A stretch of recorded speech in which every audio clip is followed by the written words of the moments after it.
একজন নোবেল বিজয়ী নেত্রী চোরাচালানকারীদের মতো সমুদ্রপথে পালাচ্ছেন। একজন মানবাধিকার কর্মী নোবেল পুরস্কার পকেটে নিয়ে 40 জনের কারা কক্ষে ঘুমাচ্ছেন। আর জাপান দেশের 60% পরিবার খেতে পারছেন না, অথচ সরকার $58 বিলিয়ন খরচ করছে অস্ত্র কিনতে। এই তিনটি গল্প আলাদা মনে হলেও সবগুলোর পেছনে আছে একই সূত্র। সুপ্রিয় দর্শক, খবর সংযোগের বিশ্লেষণমূলক অনুষ্ঠানের আজকের ভিডিওতে আমরা সেই সূত্র খুঁজে বের করব। চলুন শুরু করা যাক বিশ্ব রাজনীতির আড়ালে কি চলছে। মাচাদোর মুভি স্টাইলে পালানোর গল্প। প্রথমে শুনি ভেনেজুয়েলার সেই রোমাঞ্চকর গল্পটা।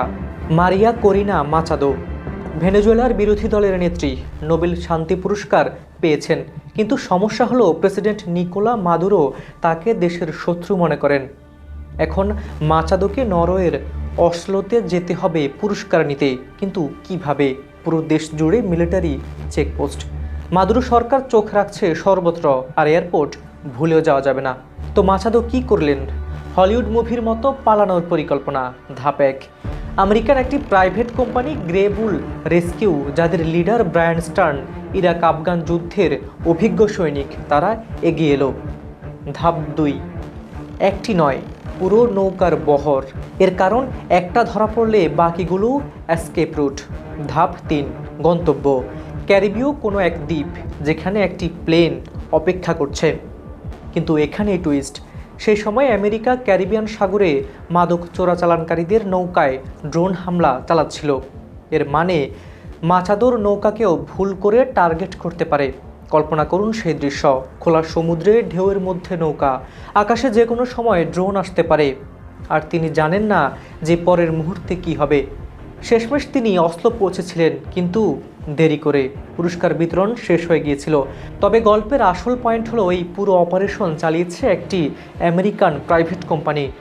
সরকারিভাবে নয়, এটি প্রাইভেটভাবে। এর মানে আমেরিকা সরাসরি জড়িত না থেকেও জড়িত। এই কোম্পানির আগে 800টি অপারেশন হয়েছে। এর মানে এটি একটি পুরো ইন্ডাস্ট্রি। প্রশ্ন হলো কেন? এবার আসি বেলারুশের গল্পে।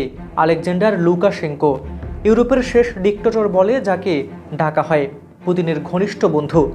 ইউক্রেন যুদ্ধে রাশিয়াকে সাপোর্ট দেওয়ার কারণে পশ্চিমারা তাকে এক ঘরে করে রেখেছিল। সেই লুকাশেঙ্কো হঠাৎ করেই 123 জন রাজনৈতিক বন্দী ছেড়ে দিলেন। এর মধ্যে আছেন আলেস বিয়ালিতস্কি, 2022 সালের নোবেলে শান্তি পুরস্কার বিজয়ী। মারিয়া কালেসিনাকাভা, বেলারুশের শীর্ষ বিরোধী নেত্রী। বিয়ালিতস্কি যখন মুক্তি পেলেন তার আগেও রাতের তিনি 40 জন বন্দীর সঙ্গে একটা ছোট্ট কক্ষে ঘুমিয়েছিলেন এই নোবেল বিজয়ী মানুষটা। এখন প্রশ্ন হলো, লুকাশেঙ্কো হঠাৎ এত দয়ালু হলো কেন? এর উত্তর ডোনাল্ড ট্রাম্পের ডিল। ট্রাম্পের দূত জন কোয়েল মধ্যস্থতা করেছেন। ডিলটা ছিল সিম্পল, বেলারুশ বন্দীদের ছেড়ে দেবে, আমেরিকা পটাশ রপ্তানির নিষেধাজ্ঞা তুলে নেবে। পটাশ কি? সারের মূল উপাদান। বেলারুশ বিশ্বের অন্যতম বড় পটাশ উৎপাদক। এই নিষেধাজ্ঞার কারণে বেলারুশের অর্থনীতি ক্ষতিগ্রস্ত হচ্ছিল। তো দেখুন ব্যাপারটা মানবাধিকার বনাম বিজনেস। আর জন কোয়েন বলেছেন, এখনও বেলারুশে প্রায় 1000 রাজনৈতিক বন্দী আছে। আগামী কয়েক মাসে আরও মুক্তি আসতে পারে। এর মানে আস্তে আস্তে সব বন্দী ছাড়া হয়ে যাবে, আর আস্তে আস্তে সব নিষেধাজ্ঞা উঠবে। কিন্তু এর মানে কি এই ট্রাম্প যে মানবাধিকারের পক্ষে, নাকি এখানেও অন্য কোনো খেলা চলছে? জাপানের প্রতিরক্ষা বাজেট বৃদ্ধি। এবার আসি সবচেয়ে ইন্টারেস্টিং পার্টে, জাপানের গল্প। জাপান এখন একটি সংকটে রয়েছে। দেশের 60% পরিবার বলছে তারা সংসার চালাতে হিমশিম খাচ্ছে। নিম্ন-আয়ের পরিবারের 90% বলছে সন্তানদের খাবার কিনতে সংগ্রাম করতে হচ্ছে। এর কারণ কি? ইয়েনের দাম পড়ে গেছে, খাদ্যপণ্যের দাম বেড়েছে, ইউক্রেন যুদ্ধের প্রভাব। এখন যে কোনো সময়ে সরকারের প্রথম দায়িত্ব কি হওয়া উচিত? মানুষের এই সমস্যার সমাধান, তাই না? কিন্তু জাপান সরকার কি করছে? আগামী বছর প্রতিরক্ষা খাতে $58 বিলিয়ন খরচ করবে। এটা চলতি বছরের চেয়ে আরও বেশি। আর পরিকল্পনা হলো প্রতিরক্ষা ব্যয় জিডিপি এর 2% করা, যেটা এখন 1%-এর কাছাকাছি ছিল। কিন্তু ট্রাম্প চাইছেন 3.5%। এর কারণ কি? চীনের সামরিক উপস্থিতি বাড়ছে, উত্তর কোরিয়ায় ক্ষেপণাস্ত্র পরীক্ষা, কিন্তু আসল ব্যাপার হলো জাপান যে অস্ত্র কিনবে সেগুলো কিনবে আমেরিকা থেকে। জাপান কি কিনছে? হাইপারসনিক মিসাইল, শব্দের চেয়ে 5 গুণ দ্রুত ক্ষমতা, যার ব্যালিস্টিক মিসাইল ডিফেন্স সিস্টেম, স্বয়ংক্রিয় আন্ডার ওয়াটার ভেহিকল, হাজার হাজার ড্রোন, এবং সবই আসবে ট্রাম্প সাহেবের অস্ত্রের ভান্ডার থেকে। তো দেখুন ক্যালকুলেশনটা, জাপানের জনগণ খেতে পারছে না, সরকার বলছে টাকা নেই, কিন্তু প্রতিরক্ষায় বিলিয়ন বিলিয়ন ডলার, সেই ডলার যাচ্ছে আমেরিকান অস্ত্র কোম্পানিগুলোর পকেটে। আর শুধু জাপান না, পাকিস্তান তার জিডিপি এর 1/3 প্রতিরক্ষায় খরচ করে। মানুষ অভুক্ত থাকুক, কিন্তু অস্ত্র কিনতেই হবে। 3টি গল্পের সংযোগ। এবার আসি মূল পয়েন্টে। এই 3টি গল্পের মধ্যে সংযোগ কি? সংযোগ হলো আমেরিকান ইনফ্লুয়েন্স অ্যান্ড বিজনেস। গল্প 1, মাচাদো। আমেরিকান প্রাইভেট কোম্পানি তাকে উদ্ধার করলো। ভেনেজুয়েলায় মাদুরো সরকার আমেরিকা বিরোধী, আর মাচাদো আমেরিকার সমর্থক বিরোধী নেত্রী।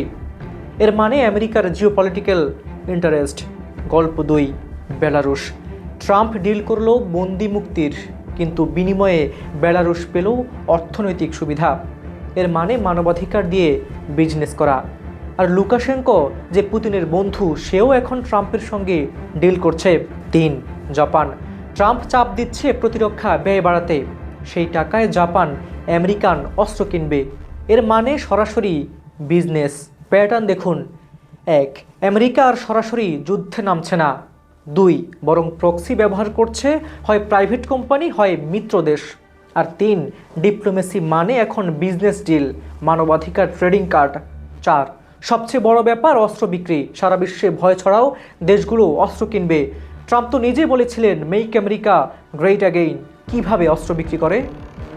বৈশ্বিক প্রভাব এবং আমাদের ভবিষ্যৎ। এখন প্রশ্ন হলো, এর প্রভাব কি? প্রথমত, সাধারণ মানুষ ভুগছে। জাপানে মানুষ খেতে পারছে না, কিন্তু সরকার অস্ত্র কিনছে। দ্বিতীয়ত, একটি নতুন কোল্ড ওয়ার তৈরি হচ্ছে, আমেরিকা বনাম চীন আর রাশিয়া। আর মাঝখানে ছোট দেশগুলো হয় এক পক্ষ বেছে নিতে বাধ্য হচ্ছে, নয়তো পিষ্ট হচ্ছে।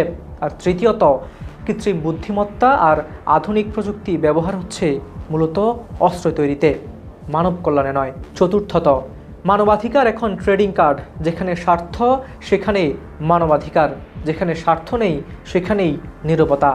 আর্টিকেলে একটি লাইন আছে, যেন এক অন্ধকার পথ ধরে আমরা চলছি, আর আমাদের সেই চোখে না দেখতে পাওয়া অবস্থার সুযোগ নিয়ে মুনাফার অঙ্ক ভারী করছে অস্ত্র ব্যবসায়ীরা। এটাই আসল সত্য। আমরা সবাই জানি যুদ্ধ খারাপ, কিন্তু যুদ্ধ হলে লাভ কার? অস্ত্র কোম্পানি। আর ভয় ছাড়লে লাভ কার? সেটাও অস্ত্র কোম্পানির। চীন নিয়ে ভয়, এশিয়ার দেশগুলো অস্ত্র কিনছে রাশিয়া থেকে, আর ইউরোপ অস্ত্র কিনছে উত্তর কোরিয়া নিয়ে।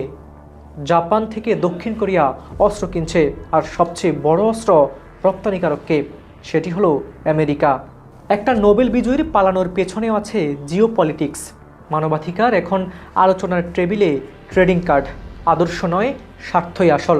বিশ্ব এগিয়ে যাচ্ছে একটি নতুন কোল্ড ওয়ারের দিকে, আর সেই যুদ্ধের জ্বালানি হলো অস্ত্র ব্যবসা। আর আমরা সাধারণ মানুষ, আমরা শুধু দাব আর গুটি।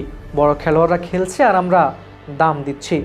সুপ্রিয় দর্শক, খবর সংযোগের বিশ্লেষণমূলক অনুষ্ঠানের আজকের ভিডিওটি এখানেই শেষ করছি। ভিডিওটি যদি আপনাদের একটু ভালো লেগে থাকে, লাইক করুন, কমেন্ট করুন, শেয়ার করতে ভুলবেন না। খবর সংযোগের সঙ্গেই থাকুন, সাবস্ক্রাইব করে রাখুন, কারণ এই পথ চলার সাথী আপনারাই। আর হ্যাঁ, মনে করিয়ে দেই, আপনি পৃথিবীর কোন দেশ, জেলা, উপজেলা বা গ্রাম থেকে দেখছেন সেটি অবশ্যই কমেন্টে লিখুন। আপনাদের প্রতিটি মন্তব্যই আমাদের টিমের জন্য নতুন শক্তি। আজ এই পর্যন্তই। কাজল হায়দারের রিপোর্টে হাবিবুর রহমান নিশান, খবর সংযোগ।